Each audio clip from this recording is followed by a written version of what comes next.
Good day and welcome to this Focus on Special with myself, Dewald Rarmer. We're here at the African Oil Week in Cape Town to find out Africa's unique position in the oil and gas sector. In the next half an hour, we'll be speaking to some of these key industry leaders, governments and financiers to understand what bankable projects Africa has to offer and what investment opportunities are there for Africa to increase its energy capacity. Take a look.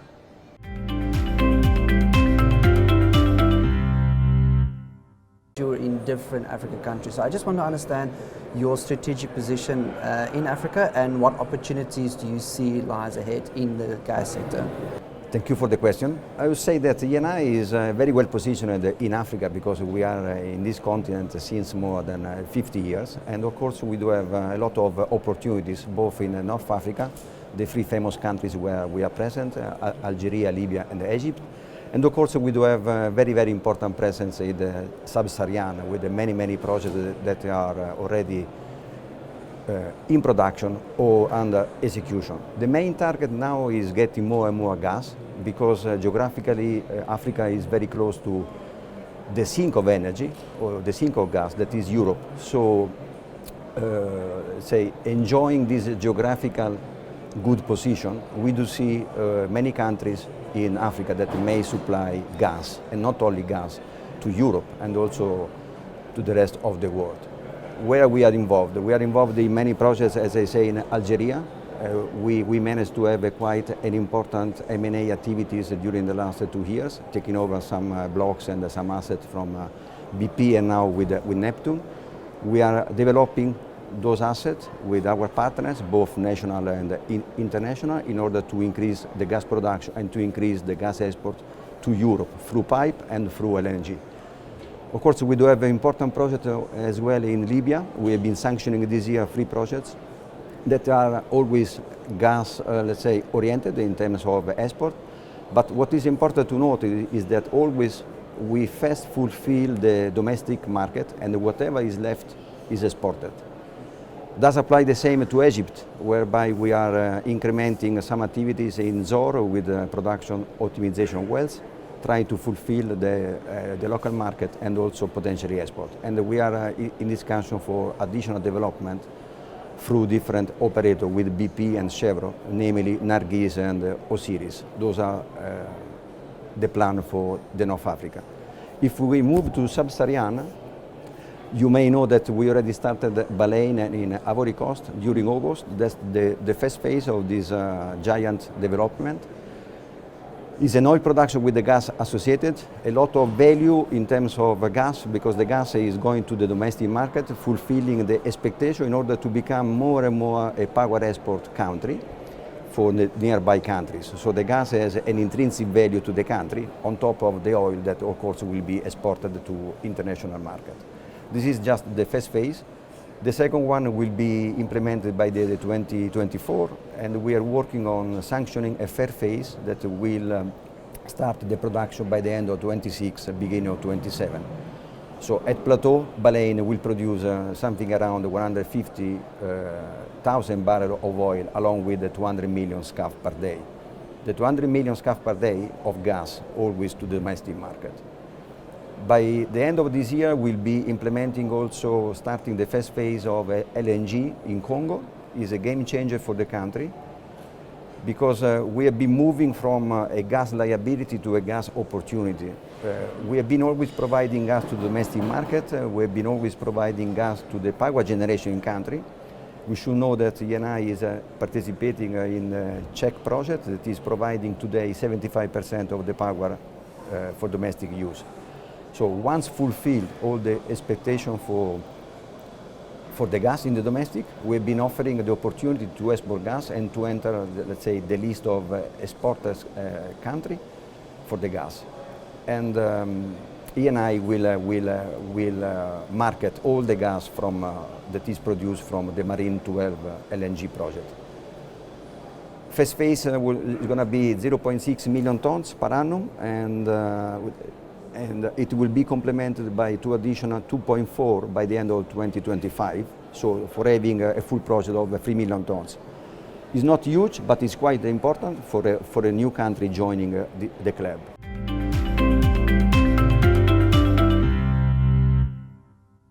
What trends, and specifically investment trends, have you noticed in the oil and the gas sector? Has there been a bit of an unbalance? Yeah, I wouldn't say it's unbalanced. The history of Nigeria started as an oil-centric focus. So the focus was on oil. And at that time, it was dominated by the majors who needed the oil for the home country's energy security. So produce the oil, get it to the point of sale, and ship it out. Another time, gas was just essentially being fled until Nigeria got to the point of enacting the act that brought in the NLNG, and then we started capturing gas. And even at that, it was basically for exports, with limited investment to deepen domestic utilization of gas. What we've seen is a bit of change in the patterns. And let me start with the oil. Over time, and more recently, we've now seen the majors exiting out of the onshore acreages, the onshore, the shallow offshore, and the swamps. And as they are beating a retreat, they are going deeper into the deep water. For some of them, they are doing it for strategic reasons that have to do with how they are managing the local issues that are erupting in the onshore areas. For some of them, it's part of their strategy for transitioning in terms of investment. But what has happened is that companies like ourselves are stepping increasingly more into the spaces that they are vacating. And we're now caught in a bit of a web between being able to have access to capital for further development, which is constrained by the fact that the indigenous players that are coming on board do not carry the same balance sheets, do not carry the same credit profile that the internationals had. So that's been a constraint on one side. But we're also caught on the other side by the transition narrative where the traditional lenders of capital for our sector are getting more reticent. So what we're doing is creatively leveraging our cash flow to do incremental and organic development in the oil sector. We strongly believe that oil will continue to remain a major mainstay of our energy mix as a country. But we clearly see the future in gas. Nigeria is more of a gas province than oil. We are more endowed in gas than we are in oil. And so we see ourselves having run to this point on the legs of oil. We're going to fly into the future on the wings of gas. And to that extent, what we now see are positives coming out of the fact that the newly enacted Petroleum Industry Act has specific constructs to incentivize gas development that we have ever had before.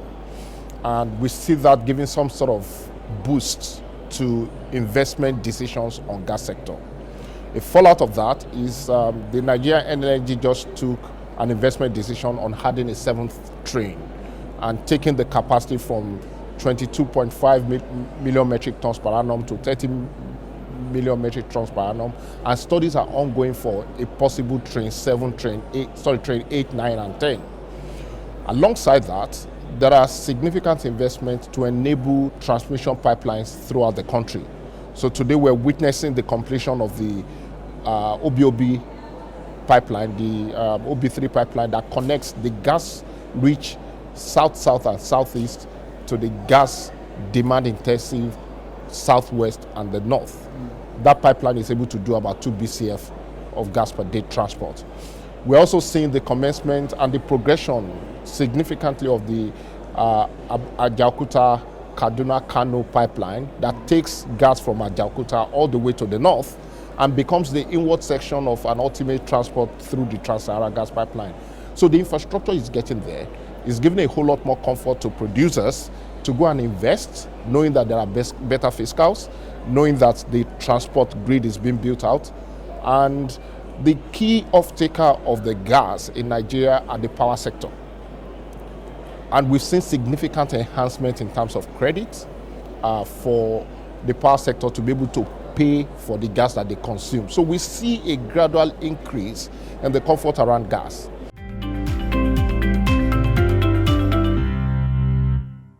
just want to get your reflections from your panel discussion you just had, because it was about finances and financing sustainable energy. So I just want to get your reflections from that. So I think one of the key themes that came out of the panel is that sustainable energy is particularly important, strategically important to South Africa, and I think increasingly so also to the broader continent. There's a lot of capital available, so most of the banks have made strong commitments around sustainable finance. For example, at RMB, we've made a commitment of 200 billion in facilitation over a 5-year period, 200 billion rand over 5 years. A large portion of that's going to go towards sustainable energy. So finance is available for these type of projects. The issue we face at the moment on the continent is the lack of bankable projects. So projects are available, there's a long pipeline of projects, but they're not in a state where they're bankable. So we actually need to do quite a lot of work to get those into bankable states so that they can go through the banking system quite quickly and efficiently to enable us to finance them. From your perspective, who needs to be involved to make this a bankable project? Because it's somebody needs to come to you and say, these are the kind of projects we have on the pipeline, or these are the kind of projects that we feel can work, but there's that extra step that you need that involves research. So who needs to step into that position? So I think it's a good point, and it's a good question, because I think this issue around bankable projects, and making them bankable has been around for a very long time.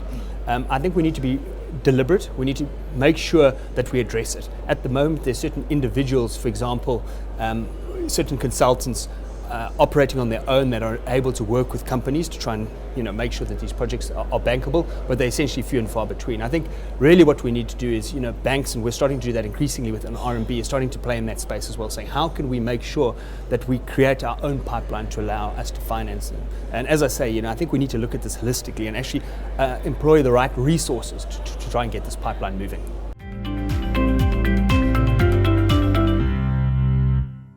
What key investment strategies does Namibia have to attract investors into expanding your energy sector?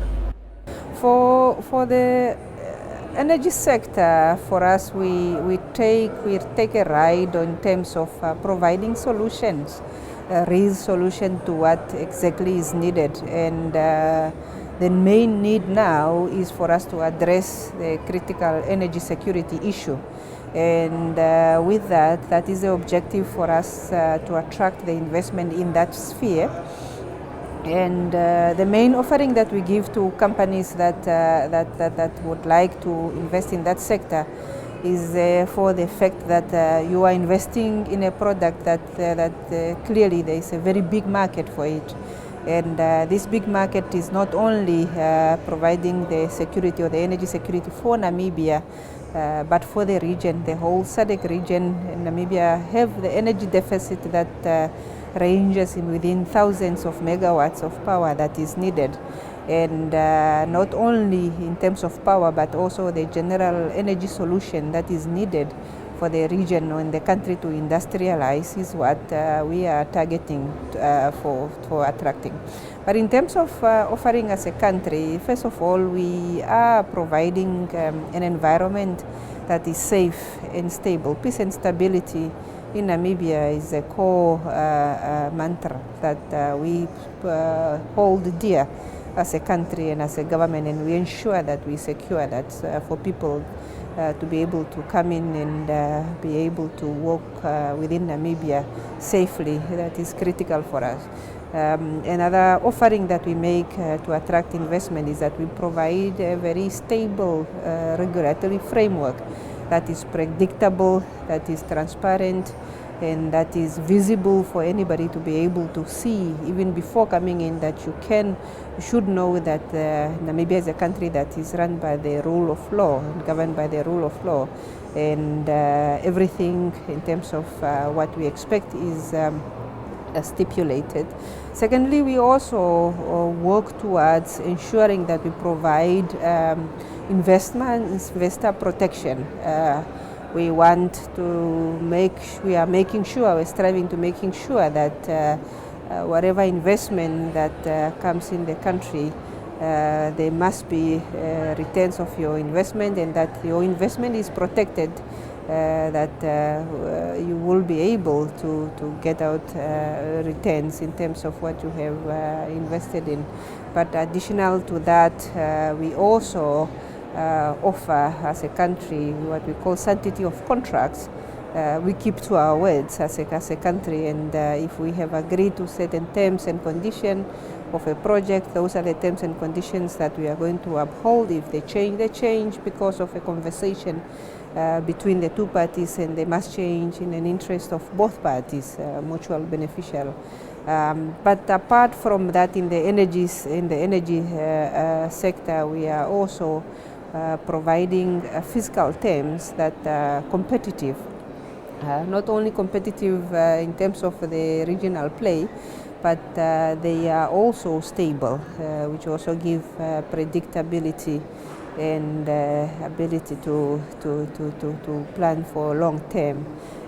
These terms or in terms of competitive, it's not saying that we are giving it all away, but we have terms that we think provide an equitable distribution of these resources, taking into consideration of the capital outlay that's required from the investor, taking into consideration that the resources that are available on the Namibian continental shelf, and therefore we work towards achieving contracts that attain a fair and equitable distribution in terms of revenue and income.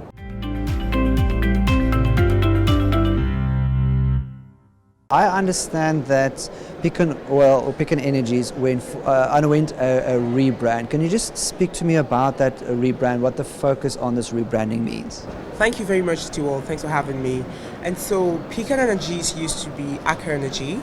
We're owned by Aker, and AFC, the Africa Finance Corporation, bought us from Aker. And so hence the rebranding to our new identity being Pecan Energies, with a focus on unlocking prosperity for African communities. And so with our new identity, we own a 50% license interest in Ghana, the Deepwater Tano Cape 3 Points block, and we are the operator of the block. This is offshore Ghana. It's an ultra-deep water field. And so at the moment, that's who we are. We're just focusing on making it known, because I think today a couple of people have asked, who's Pecan Energies? And so we're spending time to enlighten people or just share the word, spread the word about who we are under our AFC ownership. So we are Pan-African owned energy leader, and we're trying very hard to focus on the retention of value, because that's in line with our new shareholders, retention of value on the continent. Thank you. Now, on that note, you say you're Pan-African. How does that uniquely position you in the energy sector? Thank you. So we first of all, we're owned by AFC, and AFC was set up by sovereign African nations. So it's a multilateral financial institution with a focus on coming up with solutions for Africa's challenges, practical solutions as they are. And an example of how practical they are is the acquisition from Aker. It was like, obviously we don't have a lot of time, but with the backstory, you'll see that this was just a practical solution to resolving Africa's challenges, and also trying very hard to retain value. That's one of the things. Because we've had a lot of time where you have investments in Africa, and rightly so, the investments go back. But given that AFC is African, the investments stay here, and there's a focus on developing Africans. We've heard about energy transition. There's a lot of changes happening in the world, and so the focus is, let's get the oil out of the ground in a sustainable manner and make sure the communities are the beneficiaries. How are you using this unique positioning of both Pecan and AFC to thrive in your strategy? Or let me ask you this way, what is your strategies going forward with the new rebranding? So currently we submitted our plan of development in April to the government of Ghana. It was approved early July, first week of July. And so we're working towards a positive final investment decision early next year. We have 267 million barrels in reserves because the POD has been approved. And we have an additional 287 million barrels discovered resources. And then the potential upside on the exploration side of 400 to 500 million barrels. And so we're working towards the first field. We have 7 discoveries in the contract area. And the main one and the largest one is Pecan. So we're focusing on the development of Pecan. We're going to invest $3.6 million in Ghana with this field development. and we're going to create a lot of jobs. This is revenue the country needs. We will use a leased FPSO, which we've already secured, and we're currently in the process of just trying to get an FPSO provider, and all the details that come before a final investment decision. So overall, our strategy is to get going, start with Pecan, and then go to the other discoveries, given that we have 7 discoveries. So we have quite a bit on our hands to play with.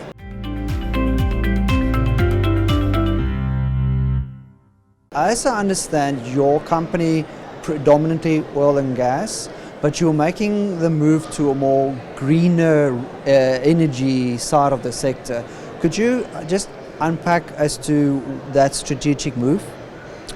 I think the point is we have made the move. So we're certainly a fossil fuel company. We produce oil and gas. We're Wando. We're one of the largest producers out of Nigeria. But we've always had a view of how sustainable energy needs to be created. In our early days, we focused on development of gas infrastructure and utilizing gas to power industry. One, because of the cost, of course, of liquid fuel, but more importantly, because of the value gas produces, especially from a greenhouse perspective. Certainly less polluting than liquid fuels. This transition was quite easy because as we look into a future, a significant amount of our assets are gas rich. So how do we first and foremost continue that transition and galvanize that transition? But more importantly, what's on the end of that transition? It's not just clean technology or clean energy, it's new energy. For us, we see new energy as a basket of solutions. There will be photovoltaic, so solar. There will be thermal components. There will be elements that speak to electric mobility, for example. But all in all, the entire basket is how we look at the future. But we're positioned, or at least positioning ourselves, to be able to provide a wholesome solution to our customers, our governments, and our nations across Africa. Now, I understand you. I hear what you're saying about the mobility, and I think part and parcel of the challenge in Africa is the lack of access to cleaner energy. We're not there yet. So how do you see that transition for what you're doing to mobility to create more of accessible access to power? I think the first thing we must understand is that we must look at power as a product for all. If we align our mindset to that construct, then we understand that mobility is beyond just shipping a few electric vehicles and trying to get people to buy them. Is how you take the current consumption infrastructure and systems into that new space. As an example, I can tell you, for one, the cost of fueling vehicles locally on the continent is rising. As you know, it's in tandem with the price of fuel. The price of fuel rises, the cost of fuel rises.